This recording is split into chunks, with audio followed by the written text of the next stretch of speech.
বেটা, ভালো লাগছে না। রোগটা খুব সিরিয়াস তো, তাই অপারেশনটা কলকাতাতে করাতে হবে।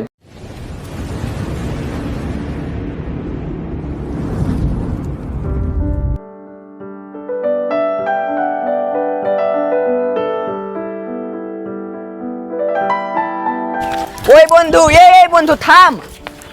আরে বেটা, কি বলছিস বল। কিরে বন্ধু, নতুন সাইকেল কবে কিনলি? এর তো কালকে নিয়েছি।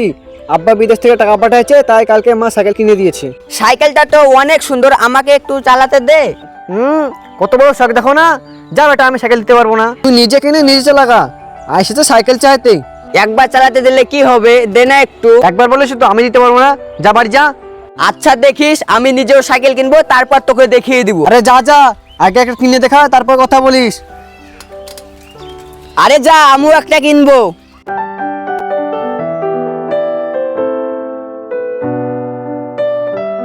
আব্বা, ও আব্বা, কিরে চিল্লাছিস কেন? আপনাকে তো অনেক দিন থেকে বলছি একটা সাইকেল কিনে দিতে, আপনি তো কোনো কথা কানেই নিচ্ছেন না। তুই এগুলা কি কথা বলছিস বাপ? আমি দিন মজুর, দিন আনি দিন খাই, তোকে আমি কি করে সাইকেল কিনে দেবো? অত টাকা কি আমার আছে? আমি অত শত বুঝি না, আমাকে একটা সাইকেল কিনে দিতে হবে, এটাই ফাইনাল। আমি টুকটুকে চালিয়ে ক টাকা বা পাই? আমার সংসার খরচ, তোর বোনের খরচ, তোর খরচ, আমি কি করে কিনে দেবো বল? আমাকে সাইকেল না কিনে দিলে আমি বাড়ি থেকে বেরিয়ে যাব। আরে বাপ, তোকে আমি কি করে বোঝাই? আমার কাছে কোনো টাকাই নাই তোকে দেওয়ার মতো। আমি দেখছি আপনার কাছে টাকা আছে, সেগুলো দিয়ে কিনে দেন। টাকা কিসের টাকা? আমার কাছে তো সংসার চালানোর মতোই টাকা নাই। আমি অত কিছু জানি না, আপনি যা করে পারেন আমাকে সাইকেল কিনে দেন।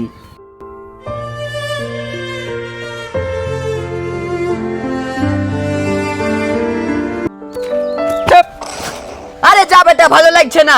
কিরে বন্ধু, এখানে বসে তুই কি করছিস? বলছি না ভালো লাগছে না, হট এখান থেকে। আরে বন্ধু কি হয়েছে বল, আমি কাউকে বলবো না। আব্বাকে বলছি অনেক দিন থেকে একটা সাইকেল কিনে দিতে, আব্বা শুনছেই না। কি বলছিস এগুলা? তোর আব্বা টুকটুকি চালায় না? হ্যাঁ তো কি হয়েছে? আরে ওটা না, তোর আব্বা এত টাকা পাবে কোথায়? আমি ওই দিন দেখেছি আমার আব্বা আলমারিতে অনেকগুলো টাকা রেখেছে।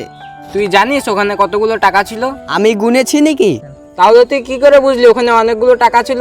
হয়তো কমও থাকতে পারে। আরে টাকাগুলো গাডার দিয়ে বাঁধা ছিল, অল্প টাকা কি কেউ গাডার দিয়ে বাঁধে? আচ্ছা শোন, তোর আব্বা ওই দিন আমার আব্বার কাছে এসেছিল। কেন এসেছিল জানিস? কেন গিয়েছে আমি কি করে জানবো? তোর আব্বা আমার আব্বার কাছে এসেছে। আচ্ছা ভাই, আপনাকে তো আগে বলেছিলাম রাজিবুলের মায়ের অপারেশনের টাকাটা এখন। হ্যাঁ হ্যাঁ, মনে আছে।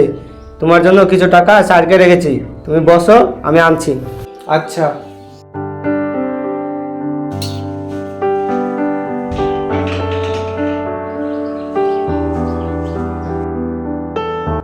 যাও।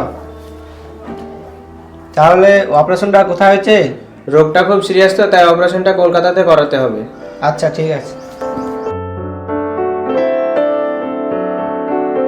ও, ওই টাকা আমার মার অপারেশনের টাকা? তোর আব্বা অনেক কষ্ট করে টাকা কামায়, সে তুই বুঝবি না। একটু বড় হো, তাহলে ঠিক বুঝতে পারবি। আরে সব দোষ আমারই, আব্বার সাথে অনেক খারাপ ব্যবহার করেছি। আচ্ছা শোন, বাড়ি গিয়ে তোর আব্বার কাছে ক্ষমা চেয়ে নিবি, তোর আব্বা দেখবি অনেক খুশি হবে। আচ্ছা থাক বন্ধু, আমি বাড়ি যাই। আচ্ছা দাঁড়া, তোর সাথে আর একটা কথা আছে। তোর যখন মন চাইবে তখন আমার সাইকেলটা চালাবি। সত্যি? হ্যাঁ সত্যি। চ। আপনার অতিরিক্ত বায়না হয়তো আপনার পরিবারের কাছে বিপদ ডেকে আনতে পারে, তাই পরিস্থিতি বুঝে বায়না করা উচিত।